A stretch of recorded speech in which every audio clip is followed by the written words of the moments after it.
Yesterday we introduced once again the ledger and we looked at a very skeleton view of it. The spreadsheet that you had on the screen showed sometimes called T accounts that represent the ledger. On your screen today is a page, an actual page from a typical ledger, and we'll take a look at that in a little bit more detail. As you remember, the three big tasks of the accounting staff for a business in keeping track of the financial records of the business is number one, after a transaction is made, that transaction would be put into the journal. We call that journalizing. You've done quite a bit of that now. The second step then is to take that information from the journal to the ledger. That's what we will be doing at this point. The third step is to go from the ledger to construct financial statements. And we then are back to where we started the course with the balance sheet and the income statement. So three major steps: journalizing, posting to the ledger, and then constructing financial statements. Now, this lesson will show you the actual parts of the general ledger, and we'll take a look at this Excel spreadsheet and explain the parts of it. The next lesson then will be getting into the actual posting from the journal to the ledger. Hopefully, if you follow the directions, you have copied the journal page that I gave you and printed it and have it in front of you. This hopefully looks a little familiar because we had this before, and what I had you print out to use today is the answer key for the corner grocery store. You have several transactions that have been put into the journal. They have been journalized, and we now will take them from there, from the journal, and put them in here, the ledger. Pretty simple process actually, but we need to explain it so that you understand the parts. But first of all, let's look at the journal itself. On your screen, you see 4 accounts. These are all asset accounts. If you look at the top right here, you will see that the first one is the cash account. So cash is an asset. It's something of value that we own, obviously. And you see that this account has a number. We'll come back to that in a few minutes, but 101 is the number.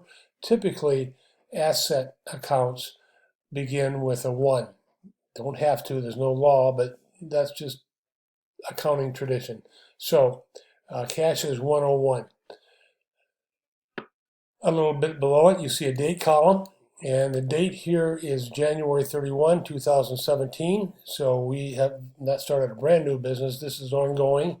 At the end of January, this cash account has a debit balance of $12,300. So as we know, when assets increase, they are debited. So right now there is a balance of $12,300. In the reference column, there is now J1. J1 simply tells us where we got this, where it came from. And that means journal, page 1. We will assume that the January transactions took up page 1 of the general journal. So at the end of January, from page 1, we have 12,300. So that's our beginning balance. Down below it, you see another asset account, accounts receivable. These are things amounts of money that customers owe to us. So it's considered to be an asset. So something of value that we own. We own that money because we know we're going to get it. We hope, at any rate. Again, the date, January 31. And the debit balance, assets have debit balances. We hope anyway, because that means that it's something that people owe to us. Somebody owes us $3,150. Could be several people. We don't know that from this particular account. And again, it came from journal page 1. Up on the top again to the right, we see an inventory account. This is the asset account that indicates the value of the items that we are going to be selling. So by the date of January 31, we have inventory in the amount of $63,923. That's the amount of the value of the inventory that we own. We also have some office equipment $11,800, and that is also obviously an asset and debited. And if I scroll over, there are a couple more accounts that we probably won't be using the next couple days, but eventually maybe we will. There's some office furniture asset valued at $9,000, and a building. We own a building, and it's valued at $46,000. Okay, so let's scroll back here, and we'll be using those accounts. Now, what I want to call your attention to now is at the bottom of your screen. If you see where my cursor is, there's a tab. These are called tabs at the bottom. If you're used to Excel, then you are familiar with this. If not, then you'll need to learn this. These are tabs all across the bottom, and you can see that these are names of different kinds of accounts. So I'm clicked on assets, so I'm seeing the asset accounts. If I move my cursor over to liabilities and click, now we will see the liability accounts. And the first one is accounts payable, a liability. Numbered again, liabilities typically begin with a 201 in this case. So these are amounts of money that we owe. As of January 31st, we owe $500. So it's credited. When liabilities go up, they are credited. So at some point, we bought something and charged it, so we owe more money. So that's a credit balance. Down below, you see building, let's get to it, there it is. Building mortgage payable. So we saw that in the asset section, we had a building worth $46,000, and we still owe some money on it.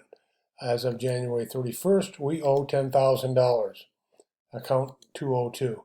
So this is separate because this is a long-term liability. Accounts payable typically are short-term liabilities. Another long-term liability might be the loan. We have a loan for a truck, and we should have seen that in the assets, but I guess we didn't list that, but it should be. But if we owe a loan on a truck, it's a liability, it's a credit balance. We owe $8,200. And we have some room for some other liability accounts as well. They're not listed, but if we get another liability, we owe more money for something else, we have a place for it. So those are a few of the liability accounts. Owner's equity, we see that this is the account we typically will see on a balance sheet. This is the amount of the net worth of the business. The business is worth $127,473. You know, hopefully, that the accounting equation would say that if you subtract all the liabilities from all the assets, you'll get owner's equity. And that's what it is as of January 31st. So just one account in that section, account number 301. And then we have revenue accounts. In this business, we only have one. We make sales. We're selling something. We are a corner grocery store, so we're selling groceries. And whenever we make a sale, it would go in here. Okay? Now, I'm going to take this out because I'm ahead of myself here. This account should not have a balance at the beginning of a month, in this case. And the reason why is a bit complicated. We're not going to get into that right now, but you saw that the assets and the liabilities, the equity, all had beginning balances, and that's pretty typical. Typically, at the beginning of each, what we call accounting period, the revenue and the expense accounts would have zero balances. So we're going to start with it this way. So eventually we'll put money in here, but not yet. So we have a revenue account, number 401, and you know that when we do make a sale, we will put money in the credit column.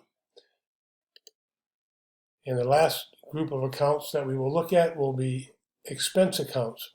And these are, again, considered cost of doing business, which means that we are going to have to pay bills, but we don't get an asset to offset it. When you have a liability, like a mortgage payable, you owe money, but you got a building, so you got an asset in return. For expenses, that's not the case. We have to pay electricity, but we don't get anything in return. We have telephone expense, we have heat expense, we have salaries expense. They all have numbers. These begin with 501, 502, and so on. And again, they will begin what we call the accounting period with a zero balance, and we will be explaining that much later, probably in the fourth quarter.